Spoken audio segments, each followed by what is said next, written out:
La Digresión es un podcast para divagar acerca de la literatura y el espacio que ocupa en la sociedad. ¿Sirve para algo? ¿Me puede gustar? Aquí comienza La Digresión.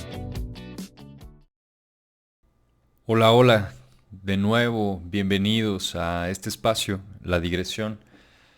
Yo soy Alejandro Piña, todavía sigo siendo Alejandro Piña. Esperemos seguir siendo Alejandro Piña durante mucho tiempo más.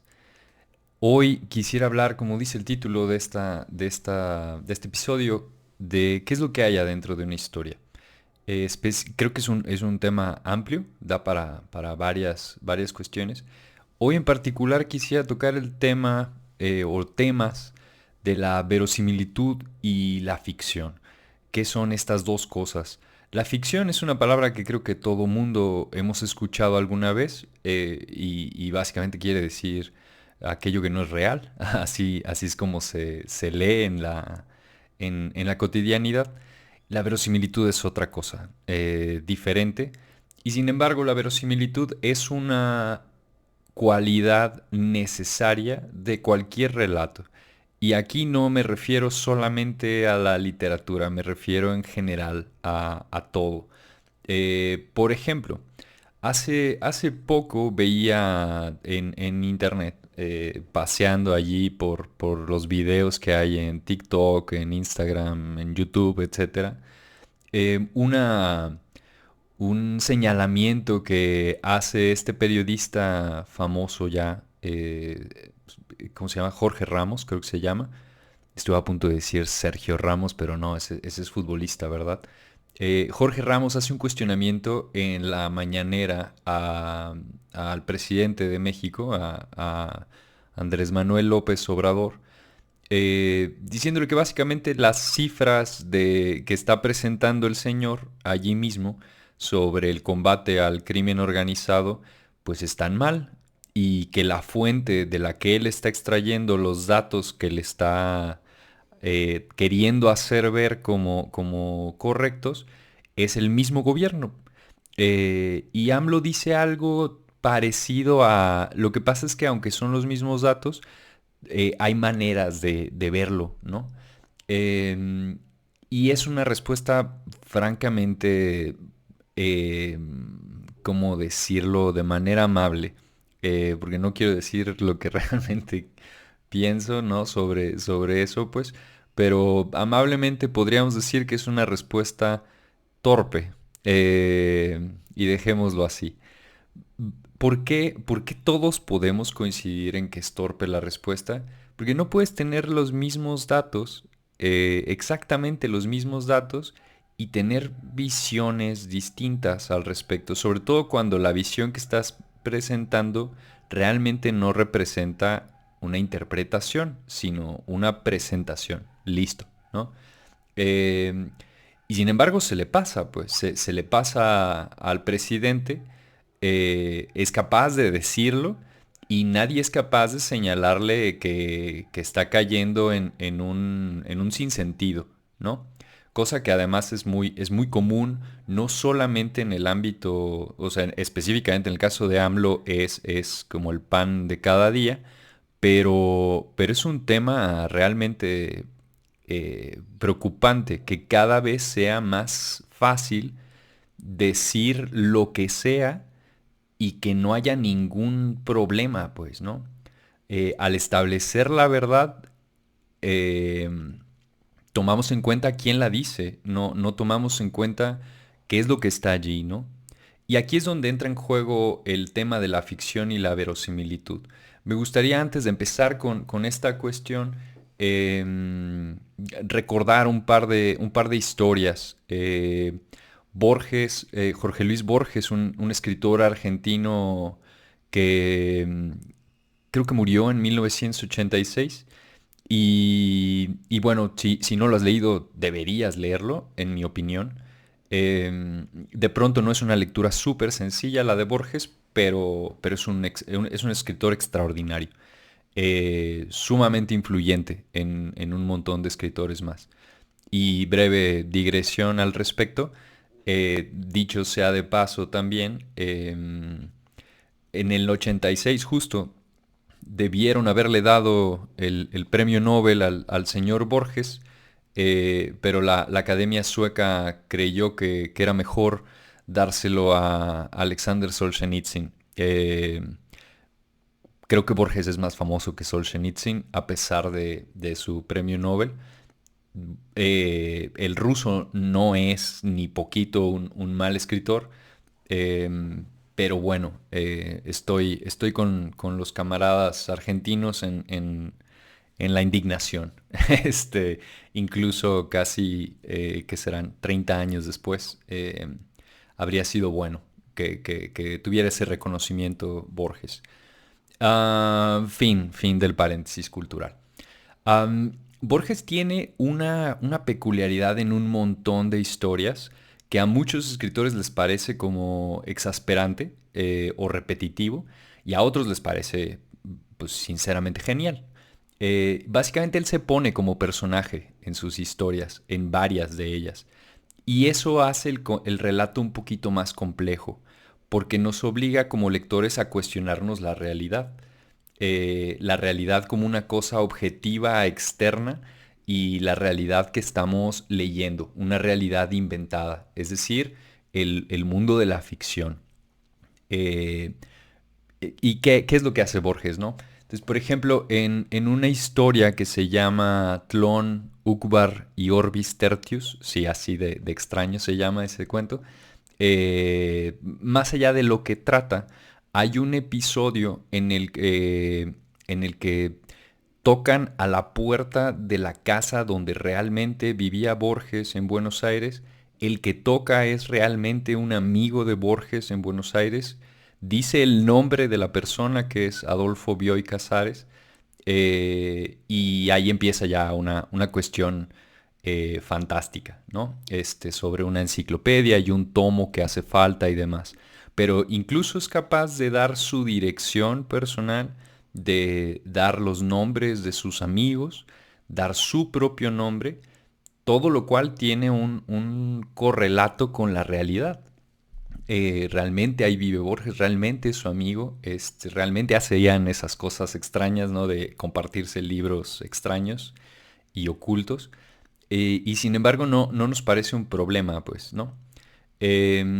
Otro ejemplo es este brevísimo cuento, podríamos llamarle cuento, aunque es una cosa ahí a medios chiles entre el ensayo y el cuento, el de Borges y yo, donde Borges, pues básicamente habla consigo mismo, ¿no? Como si fuera una especie de desdoblamiento, y culpa a Borges, el narrador, pues de todo lo que hace mal, ¿no?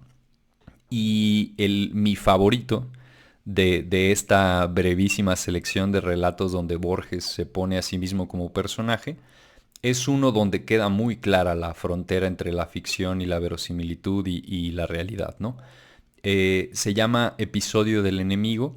Se encuentra en un librito no muy, digamos, no muy socorrido por los lectores de Borges. Se llama El Oro de los Tigres, por ahí de los 70, debe estar publicado.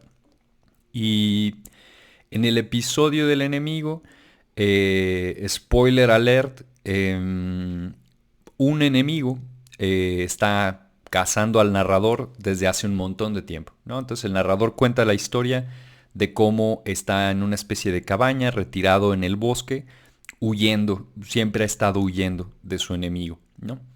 Y de pronto ve al enemigo, aunque intuye que es el enemigo, pero de todas maneras lo deja entrar en su casa porque se viste como una especie de persona muy, muy necesitada, así como un viejito que está subiendo el cerro y que está muy cansado y tiene lo que sea, ¿no? Entonces lo pasa, lo pone en la cama, lo cuida, y de pronto el enemigo saca una pistola y le dice: por fin, después de todos estos años, me aproveché de tu compasión y ahora sí te tengo y no hay nada más que puedas hacer. Eh, y el narrador dice algo interesante para el tema. Dice: no soy un hombre fuerte y solo las palabras podían salvarme. Y pensándolo bien realmente si, no sé si haya constancia de que Borges algún día en su vida se haya agarrado a madrazos con alguien, pero yo pondría mi dinero en alguien, quien sea, contra Borges. Seguro lo madreaba súper duro. Pero, realmente está hablando de él, pues no era un hombre fuerte y solo las palabras podían salvarlo, ¿no? Eh, ¿Y qué es lo que hace para salvarse este Borges dentro del cuento? Le dice, aún hay una cosa que puedo hacer. Le dice, ¿cuál? Despertarme. Y así lo hice. Y termina la historia, ¿no? Y es como, wow. Una especie de cuestión allí de cómo, en qué momento esto fue un sueño, ¿no? ¿Cómo puede haber un sueño dentro de un relato, dentro de la realidad en la que ahora mismo nos estamos escuchando? Y así, es un fenómeno similar al de... las tengo por acá, pues hay a ver, déjenme ver si puedo señalarlo allí en el video. Dios, qué malo soy. Ok, ahí están. Unas matrioscas, estas muñecas rusas, ¿no? Que entran una en la otra y la abres y hay una más pequeña y la abres y hay una más pequeña y así, ¿no? Ese fenómeno, conocido como puesta en abismo en la pintura y en la literatura, es lo que pasa cuando uno se ve en un espejo enfrente de otro espejo en el elevador, ¿no? Que se ve a sí mismo como reproducido en chiquito hasta el infinito. Es ese mismo ejercicio, ¿no? El que se hace en la escritura cuando un escritor decide ponerse dentro de la historia, ¿no? Como si tomara una especie de captura de la realidad y la insertara en una realidad creada por él. Entonces, ¿cómo es que puedo utilizar las palabras para crear un espacio diferenciado de la realidad? Eh, y al mismo tiempo que yo, como espectador de la obra, no como el creador, pues haré lo que yo quiera hacer, ¿no? Pero como espectador de la obra, el único poder que tengo sobre esa obra es decir, no, no te creo. No eres una situación que podría suceder incluso con las reglas que estás poniendo, ¿no? Hay cosas que seguro nunca podrían suceder, ¿no? Por ejemplo, todo lo que sucede en La Casa del Dragón o en Juego de Tronos, seguro no podría suceder porque no hay dragones, ¿verdad? Es nada más por ese pequeño detalle. Y sin embargo, los dragones han existido por un montón de tiempo en una especie de universo paralelo que es la ficción, ¿no? Y junto con los dragones han existido un montón de seres, ¿no? Los grifos, las mantícoras, la mandrágora, no sé, hay muchos seres imaginarios, ¿no?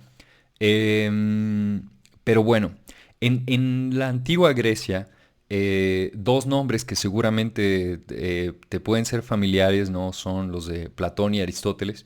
Y sobre este tema en específico tienen una especie de debate que no tuvieron así en vivo, hubiera estado bastante bien, que hubiera algún relato o alguna pintura de Platón y Aristóteles agarrándose a madrazos para ver quién tenía razón, pero no lo hay.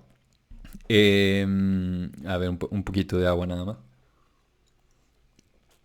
Listo. Platón básicamente defendía una noción a partir de un descubrimiento, ¿no? Que hizo. Que nos puede parecer muy trivial, pero digamos que fue el primero que le puso el dedo, pues, ¿no? Le puso el dedo y le puso toda la atención posible al asunto. Se dio cuenta de que había personas, sobre todo poetas, que eran capaces de utilizar el lenguaje para falsear la realidad.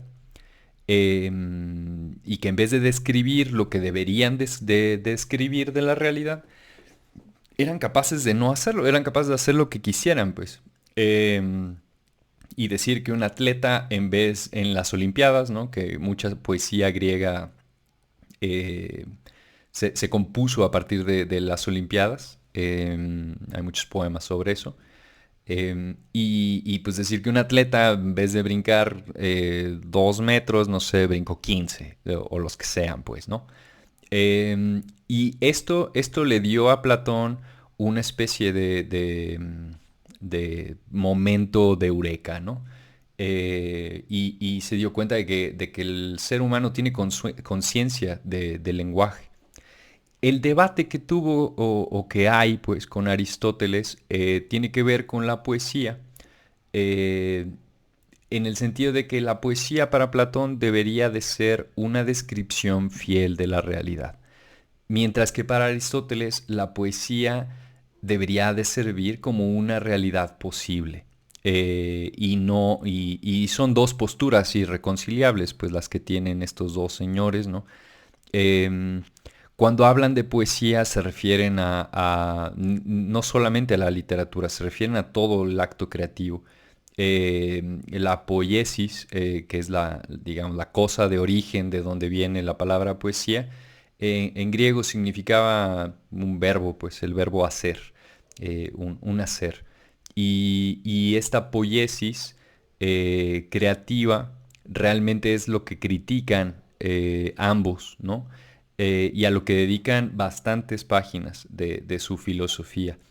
Pero bueno, la ficción creo que es clara en ese sentido. Sin embargo, la verosimilitud puede ser una palabra nueva y que tal vez no te parezca tan relevante para este tema, pero es justamente el tema por el cual AMLO no hace sentido, ¿no? Y no nomás AMLO, pues, o sea, los políticos del mundo en general, ¿no? Y la publicidad, aunque sí hace sentido, engaña, ¿no? Eh, la verosimilitud, según la define el DRAE de manera casi poética, es la apariencia de lo verdadero. Algo que tiene apariencia de verdadero. Esa es la verosimilitud. Em, Parecería idóneo que no existiera, que no fuera necesaria la mención de la verosimilitud en el mundo. Sin embargo, sería muy difícil comunicarnos si no existiera esta noción, porque siempre recurrimos a historias, siempre recurrimos a estos motivos, pues. En algún otro episodio de este podcast mencioné que las historias nutren y definen también a naciones enteras. Tal vez en algún otro momento dedique más tiempo a esa idea, pero lo que quiero decir es que la apariencia de lo verdadero, es decir, la verosimilitud, nos permite preguntarnos si una historia es creíble o no. Y la respuesta a esa pregunta, si un texto es verosímil o no, si es algo creíble o no, eh, dependerá de lo que estemos viendo o lo que estemos leyendo o lo que estemos escuchando, pero, pero independientemente de esa cuestión, la clave, como en muchos otros aspectos de la vida, es la coherencia, la coherencia interna, perdón. Em, Sorprende, al menos a mí, me sorprende muchísimo la posibilidad de los políticos del mundo para decir mentiras u omitir la verdad, ¿no? Podría ser otra versión que contestaran de regreso. A mí me sorprende esta posibilidad, o sea, que puedan decir estas mentiras a pesar de que se sabe que son falsas las afirmaciones que hacen estas personas. Eh, es como un niño, un niño aprende desde pequeño que hay ciertas mentiras que puede contar y hay ciertas mentiras que no puede contar. Eh, no sé, va un breve chiste que conozco de un tal Memito que su mamá sale y le pide a Memito que se quede ahí quieto, que no haga lo que típicamente hace, que es una vagancia, ¿no? Un desfiguro. Cuando vuelve, Memito trae un chichón en la frente. Y pues es evidente que se golpeó con algo. Entonces le pregunta la mamá, ¿qué te pasó? Memito le dice, pues es que me lastimé, me mordí. Me mordí. ¿Cómo? ¿Cómo que te mordiste? Es como si no alcanzas. Y le dice Memito, no, pues me subió a un banquito. Y pues ya. Esa historia es graciosa porque es imposible subirse, que la boca se suba a un banquito para morderse la frente, pues, ¿no? la historia es inverosímil, pues. Y por ser inverosímil es que se vuelve un chiste. Si esta fuera una explicación real, o sea, si se le pidiera a Memito que diera una explicación real y él se aferrara a esa historia, entonces estaríamos viendo un político en acción. Estaríamos viendo un anuncio publicitario en acción, ¿no? Eh, esta cuestión no se debe realmente a una conspiración, o sea, no hay una conspiración de los políticos del mundo o de la publicidad para engañar a propósito, ¿no? Es un poco la advertencia que hacía Platón en su momento, pues. Es lo que sucede cuando permites que la poesía sea una realidad posible. Eh, y que sea posible para cualquier persona inventar mundos, ¿no? Crear estas historias. Pero sí le corresponde a los lectores y a la audiencia en general ser suficientemente críticos como para evaluar su verosimilitud. Hay cosas que no requieren tanta crítica. De hecho, en general, la verosimilitud es una cuestión que sin mucha instrucción realmente todos podemos intuir como esto no es creíble. Esto no puede ser válido, pues. Pensemos en un relato cualquiera. Si pensamos, por ejemplo, en la serie esta de La Casa del Dragón, donde hay dragones, donde vuelan, donde las personas son capaces de tener a su propio dragón domado, comunicarse con él para darle instrucciones. Suena un perro o a otro animalito que podamos amaestrar.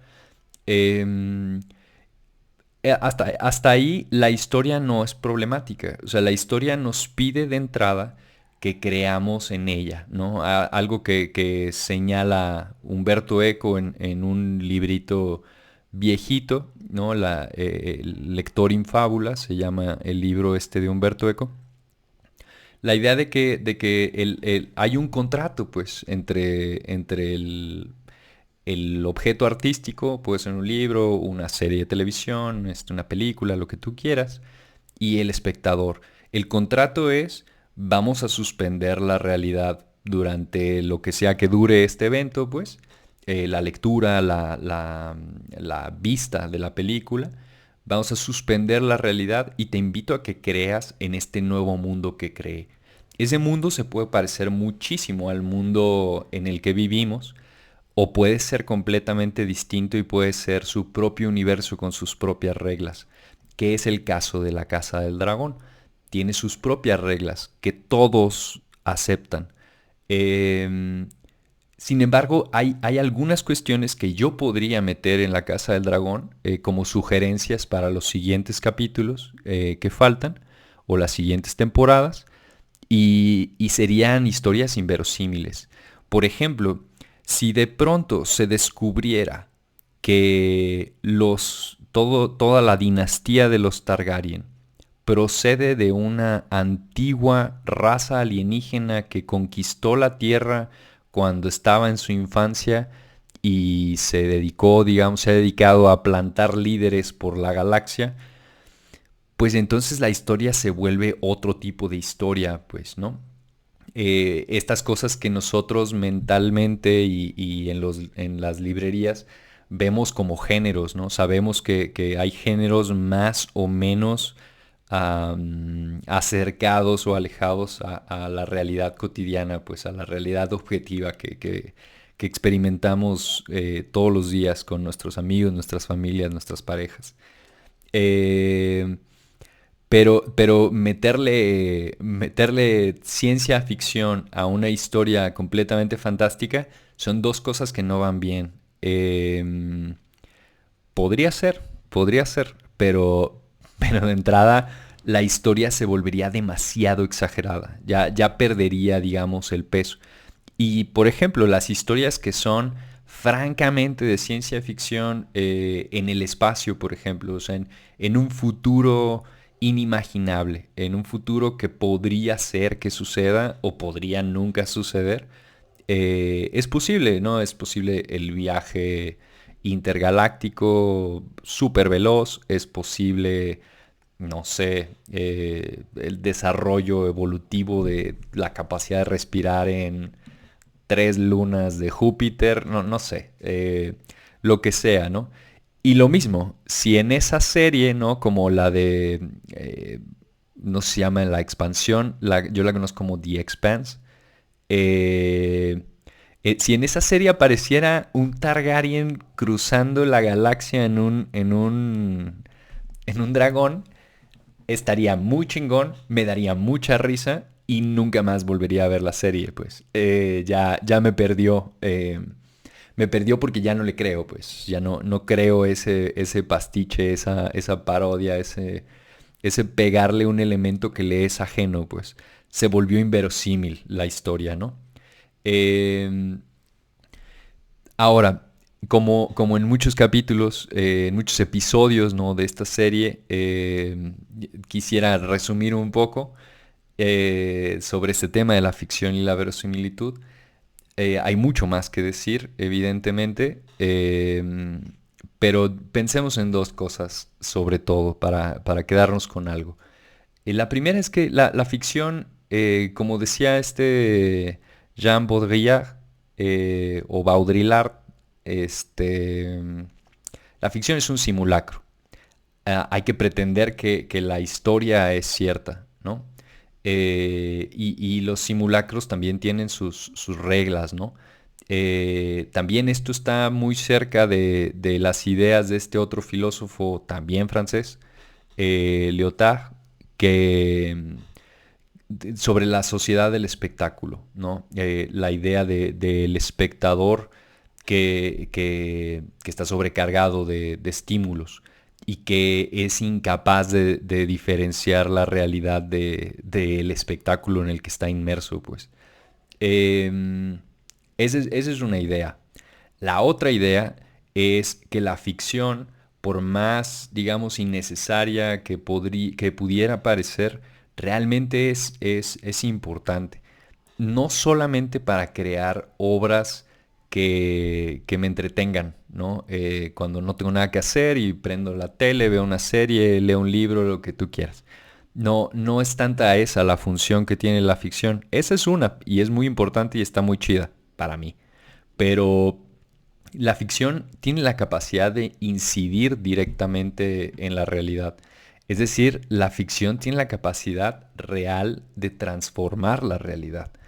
Eh, por ejemplo, recientemente, recentísimamente, digamos, las películas de Luis Estrada, este director mexicano, esta tetralogía en la que ha estado trabajando desde los 90, El infierno, La dictadura perfecta y ahora esta última que no recuerdo el nombre realmente, pero que está a punto de salir y que supuestamente va a describir el gobierno de mi amigo Andrés Manuel. Eh, Estas películas normalmente digamos, la reacción que tiene el público ante ellas, el público mexicano al menos, es que se trata de la realidad. Es que estamos ante una especie de calco, pues, ¿no? Es como todas estas películas y series y libros que dicen que están basadas en hechos reales y por el hecho de estar basadas en hechos reales, el lector y el espectador asume que está ante la realidad, que está ante un calco de la experiencia sensible, diaria, cotidiana que tiene frente a las cosas. Y no es así, está ante una obra de ficción, está ante el ojo de una cámara o el foco de un narrador en una historia que está cargado de ideología, que está cargado de historia personal, que está cargado del contexto, la circunstancia y el tiempo específico en el que se hizo esa obra por la persona que la hizo, ¿no? Y todo esto afecta inmensamente a la obra.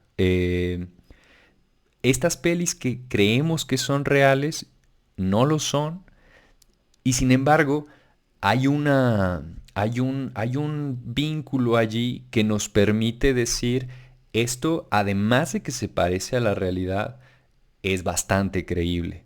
Esto lo vivo, esto me suena, ¿no?